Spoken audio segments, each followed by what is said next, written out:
De volta na programação da Guardiã da Notícia, em parceria com a ABC em Off. Leandro Amaral aqui comigo, né, Leandro? Gabi, tudo bem? Uma honra estar aqui contigo, o pessoal da Guardiã da Notícia, nessa parceria desde cedo, aliás, desde a madrugada, né? Já começamos aí com os primeiros passos oficialmente da campanha eleitoral e agora com esse ato, que foi o ato mais importante do início da campanha no estádio 1º de maio. Nós começamos a madrugada numa vigília, né, com o candidato a deputado estadual, vereador Ivan, que depois a gente mostra para vocês. E agora a gente traz um balanço, uma análise dos discursos e dos bastidores de como foi o lançamento de campanha do presidente Lula à reeleição, que conseguiu reunir uma grande quantidade, aliás, milhares de pessoas numa mobilização que há muito tempo o PT não conseguia, né, Leandro? Sem dúvida, Gabi. Esse é o primeiro destaque fundamental, a quantidade de gente. Porque toda vez que se fala de mobilização de esquerda, especialmente antes do ingresso de Boulos no Ministério de Lula, sempre eram eventos mais difíceis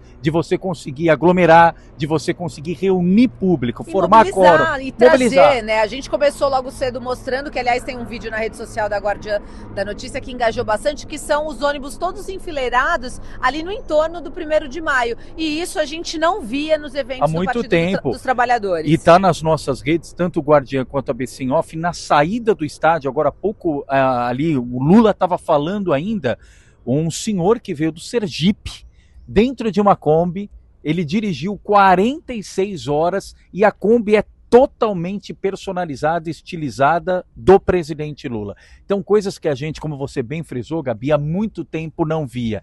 Num ato de campanha hoje, se não fosse esse evento, entre aspas, onde tudo começou, que foi o batismo o mote, né? Isso. O mote deles. Como você conseguiria reunir uma quantidade de público como essa? A gente não tem o número final ainda. A gente sabe que sentado ali o público previsto para o 1º de maio é de 15 mil pessoas. Mais o pessoal no gramado, a gente pode falar que tinha 30, uns vão dizer 40, etc. Eles vão trabalhar com o número de 40 mil, que foi o que eu apurei. Agora, uma coisa interessante também para a gente fechar essa questão da mobilização, foi também agora o impacto no trânsito de São Bernardo, agora na saída, também milhares de ônibus ali, os carros já travados, e o São Bernardense não teve, então, aquela tranquilidade para sair para almoçar, principalmente ali na Barão de Mauá. Não, exatamente. Domingão ali, a gente saiu no entorno ali do Paço de São Bernardo, o estádio 1º de maio, Vila Euclides, fica muito pertinho ali do Paço de São Bernardo. Você via vários pontos ali de aglomeração, o pessoal esperando os ônibus, né, chegar. O presidente Lula chegou de helicóptero, tem um registro, repercutiu muito a Agora, chegada. A gente não sabe se o prefeito de São Bernardo recebeu ou não o presidente Lula, né? Porque no mesmo horário, pela manhã, lá em Osasco, foi o lançamento do governador Tarcísio, que foi marcado também por protestos, mas também com bastante gente, muvuca, prestigiado. O prefeito Taca de Diadema estava por lá, o Gilvan também. Mas isso é uma outra pauta. Vamos voltar aqui para o 1º de maio. Agora, Leandro, a imprensa ficou no canto esquerdo do palco e fomos marcados ali por algumas questões, como, por exemplo, a falta de acesso às grandes lideranças do Partido dos Trabalhadores. A gente só conseguiu conversar com o Kiko Seleguin, isso, o presidente estadual do PT. Estadual, que é deputado federal, candidato à reeleição, e que ele veio até a gente, né?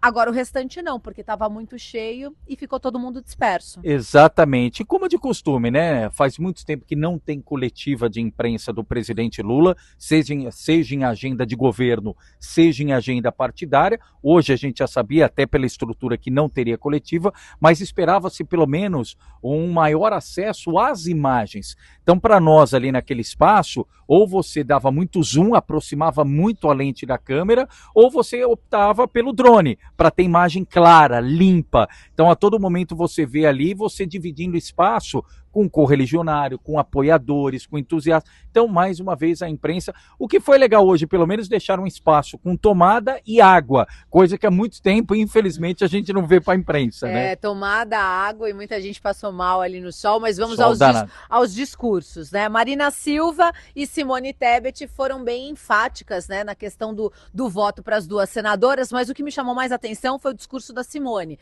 que começou falando em Cristo e acabou falando sobre os adversários, né, que eram Barrabás. Tem até um vídeo também na rede social que repercutiu bastante, não só na Guardiã, como em vários outros veículos, né, Leandro? Isso, e elas têm primeiro objetivo de cada vez mais vincular a imagem do presidente Lula, tanto que até no cerimonial você vê a todo momento voto, pessoal.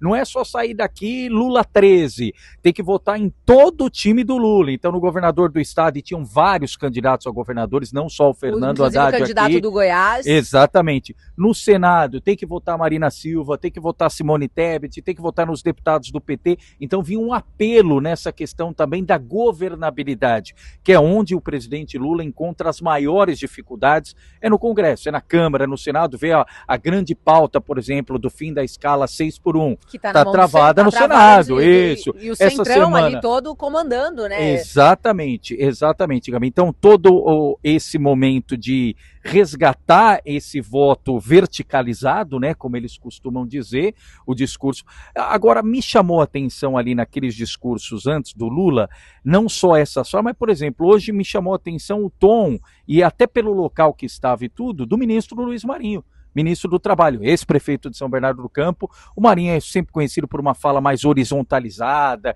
ele oscila pouco o tom de voz. Hoje ali estava falando como um sindicalista, como um metalúrgico, interagindo com o público, coisa que, por exemplo, a gente não viu, e eu esperava muito, a gente até comentou, do Fernando Haddad.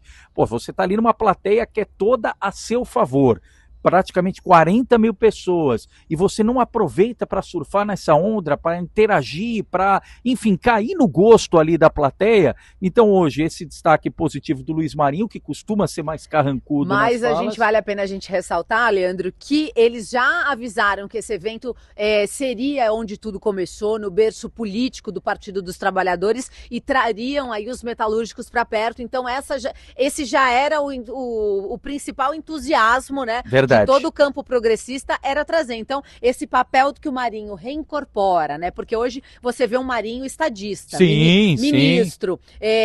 A gente vê um Marinho que foi aquele prefeito que nasceu, mas que depois foi se aprimorando, né? Mas não, aquele Marinho lá de trás. E eles tentaram resgatar isso justamente para a militância do PT trazer aquela energia, aquela pujança de volta. E você vê, Gabi, para quem nos acompanha, tem muita coisa que dá para falar, mas para a gente resumir aqui.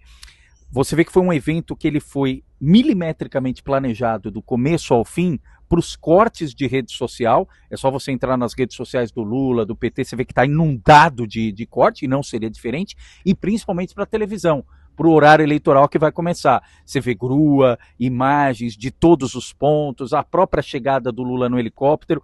Você vê, por exemplo, logo no comecinho, aquela contagem regressiva do cronômetro, 13 minutos.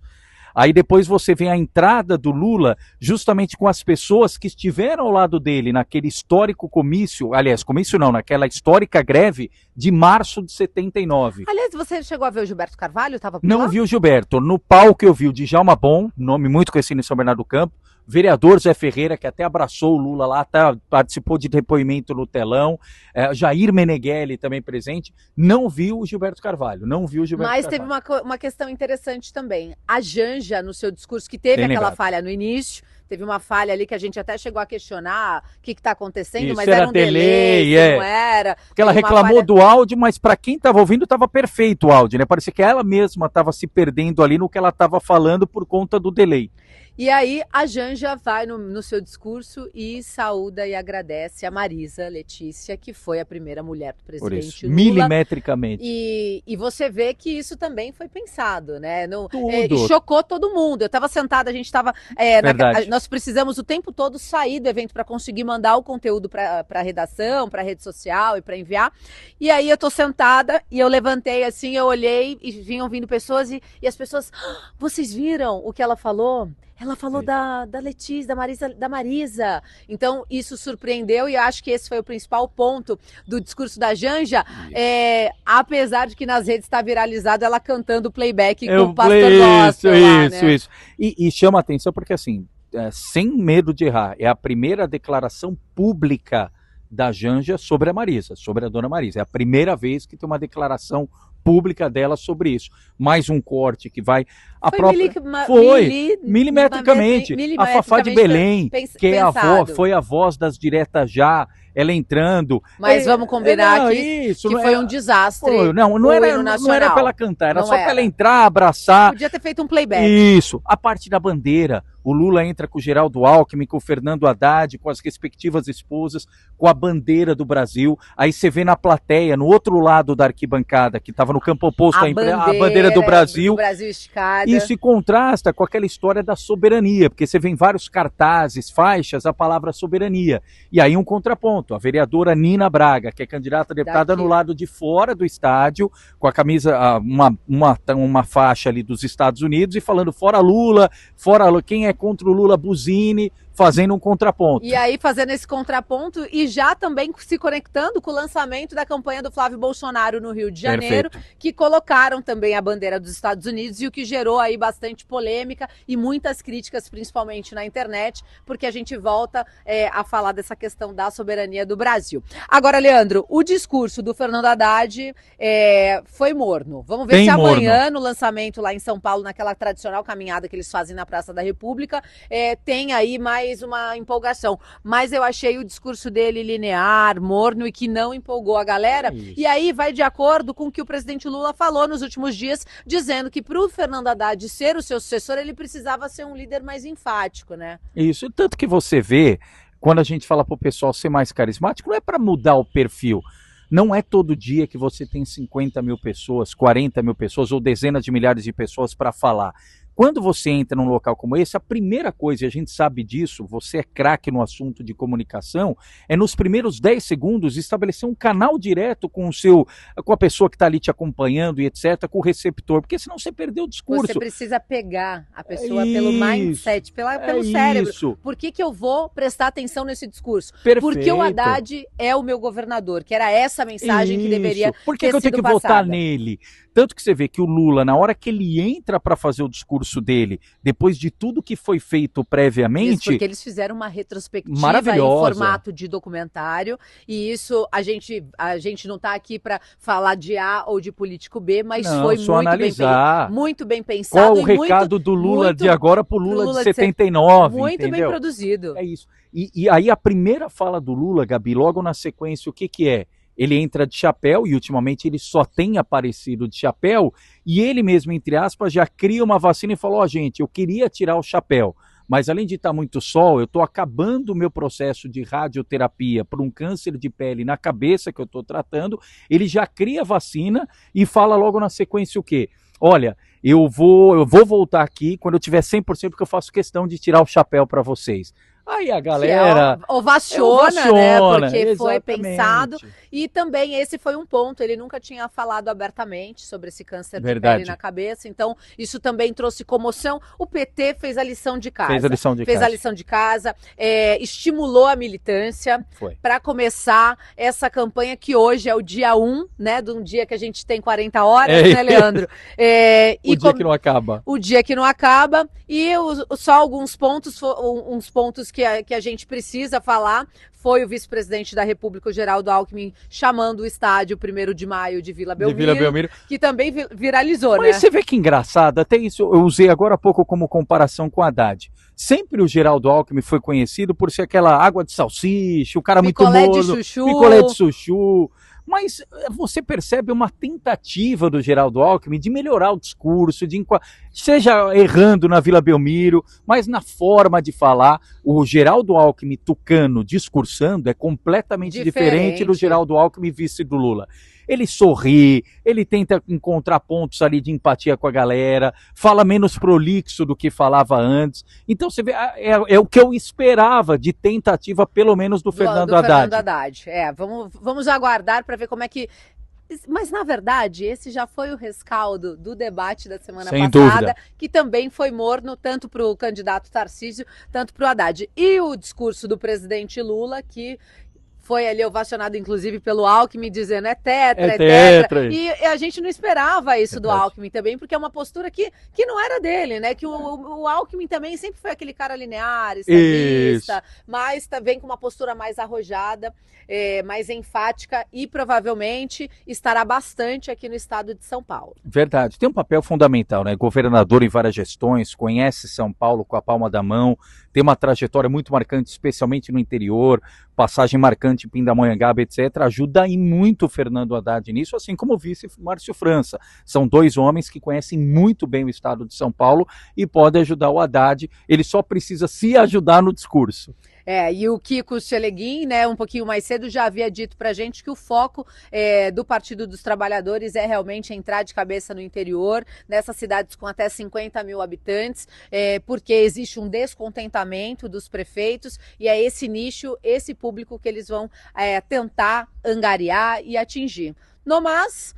encontrei na saída o Josa, de Diadema, candidato a deputado estadual pelo PT. Isso, aliás, é bom relembrar, né, Gabi, os nomes a deputado estadual pelo PT no ABC, nós temos então em Santo André, Beth Sirac, São Bernardo do Campo, Teonílio Barba e Luiz Fernando Teixeira, São Caetano, Moisés Federal, isso, São Caetano não tem candidato, Diadema, o Josa... Mas no campo da esquerda tem a Bruna do PSOL. Tem a Bruna, perfeito, bem lembrado. A Bruna do mandato lá coletivo. Isso. Diadema, o Josa, vereador, candidato a deputado estadual. Com Ronaldo Lacerda de coordenador de campanha. De coordenador, ex-secretário e tudo. Mauá, nós temos o Rômulo Fernandes, estadual pelo PT.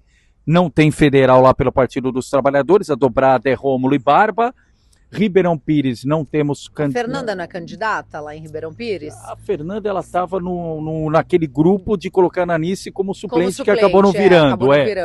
E temos aí o Zé Dirceu, que tem vindo para cá, os outros... Aliás, bastante propaganda do Zé Dirceu lá. Outras correntes, o Leonardo Grandini, que é de São Paulo, mas tá vindo para cá também, pro Grande ABC. Então, eles fecharam bem o cerco, né? O Marinho não sendo candidato, o Padilha não sendo candidato, porque o PT tem essa questão de grupo, né? O PT, ele escolhe, consegue amarrar bem, né? As correntes, né? De quem serão os candidatos. Então, olha, agora não é mais a sua vez, agora vamos fazer um empenho para o Zé Dirceu voltar, porque aí também tem todo um simbolismo dele encerrar a carreira, limpar o nome, a história, né? E recontar. Então, o PT traz muito isso e a gente vê essa união, por mais que eles tenham várias correntes, mas é natural de um partido político, porque não é ditadura. Eles são vários comandantes, né, Leandro? Exatamente. E agora, Gabi, nós vamos ter o desafio nessa corrida presidencial de como Ronaldo Caiado, como Romeu Zema,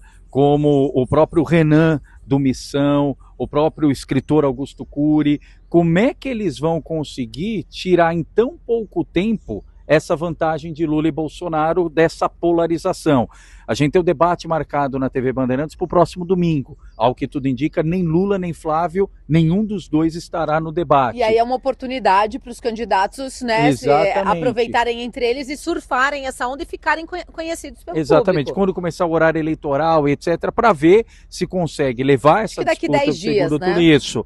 Levar a disputa para o segundo turno e, se tiver segundo turno, quem vai enfrentar o Lula no segundo turno, eis o grande destaque. Mas hoje, muito caminhando essa questão da polarização, como está Lula e Flávio Bolsonaro. E enquanto isso, a gente segue acompanhando a cobertura direta aqui do Grande ABC, o Leandro pela ABC em off, eu pela Guardiã da Notícia, mas esse consórcio de veículos para trazer a informação em primeira mão. A gente teve de manhã cedinho lá em Ribeirão, o Clóvis com o Orlando Mourão. Boa! E pela cidade... forrado de um de banner aqui em São Bernardo do Orlando com a Verdade. Carla. E você foi muito cirúrgico em fazer um comentário sobre a questão do número, né, Leandro? Pois é, chama muita atenção porque assim, o número, primeiro a gente tem todo aquele impacto da urna, né? A gente sabe que o candidato tem aquela preocupação de fazer o eleitor movimentar o mínimo possível o dedo para não aumentar a chance de erro. No caso do Orlando, ele não só viu isso e facilitou muito, como ele pegou o final do número dele, é o começo do número da Carla. E quando você coloca isso numa imagem de Windy Banner, que é aquela propaganda verticalizada que tem, fica muito fácil gravado na cabeça da pessoa. Então tem o número do Orlando Morando 1555 e a Carla começa com 55 155. Então fica muito fácil ali para as pessoas, e como a principal dobrada do Orlando aqui em São Bernardo é a Carla, em Ribeirão ele vai ter o Clóvis Volpi, como você falou, ele vai ter outras dobradas, em São Caetano a dobrada principal, o prefeito Tite gravou um vídeo hoje pela manhã, Orlando e Carla. Então nós vamos ter aqui basicamente, e dar um programa específico sobre isso, nós vamos ter a polarização aqui, a disputa nas cidades, o grupo do Orlando Morando e o grupo do Paulo Serra, e o Alex Manente tentando pela primeira vez viver um cenário que ele nunca viveu, né? Ele não está na disputa, ele não está ali no protagonismo. No protagonismo, principalmente com o apoio dos prefeitos, porque em Diadema, a dupla Orlando e Carla também tem o maior número de vereadores. Eu tenho informação de bastidor que são 7 apoiando o Orlando Morando e 8 com a Carla. Então só tem um, porque tem um vereador que é o presidente da Câmara, o Rodrigo Capel, que já tinha um compromisso com o Cezinha de Madureira. Então ele não está apoiando o Orlando, mas são 8. A Fernanda Durães, Pauliana. Não sei se tem algum vereador. O Márcio não é vereador, é ex-deputado, é a dobrada, o Márcio da Farmácia, dobrada do Alex lá. Mas na Câmara, eu não sei se o Alex tem alguma ramificação lá. Ou é Orlando. Santo André. Tem o presidente da Câmara de Santo André está apoiando o Orlando Morando. Mas olha, essa análise a gente deixa para fazer um programa específico. A gente vai fazer um só específico para você que nos acompanhou aqui na Guardiã da Notícia, dia 1, de 46 horas por dia, em vez de 24. Eu Gabriele Tricânico, direto de São Bernardo do Campo, no Grande ABC. E nós, Gabi, estamos juntos. Boa! Amaral, é isso. Gente, obrigado, Gabi, obrigado. Uma honra. Literalmente, 12:01, estávamos juntos lá no primeiro minuto da jornada eleitoral. E hoje ainda o dia vai longe. Passamos aqui por São Bernardo, você já foi em Ribeirão, o dia vai longe. Vou para Ribeirão ainda, mas, Leandro, a única coisa boa dessa eleição que foi mudada é a data da posse, que a gente não vai precisar acordar cedo no dia 1º. Dá para passar o Réveillon tranquilo, né? Porque mudou para o dia 6. Olha, essas e outras informações, modo eleições 2026 ativado na Guardiã da Notícia. Você acompanha os principais detalhes, os bastidores, tudo que está acontecendo de todos os candidatos. Você fique ligado na 82.3 FM, nas multiplataformas e no abcenhoff.com.br. Até mais. A corrida ao Senado, ao governo do estado de São Paulo e à presidência da República passa por aqui. Análises completas, bastidores da política e os nomes que podem mudar o país na Guardiã da Notícia. Modo Eleições 2026 ativado.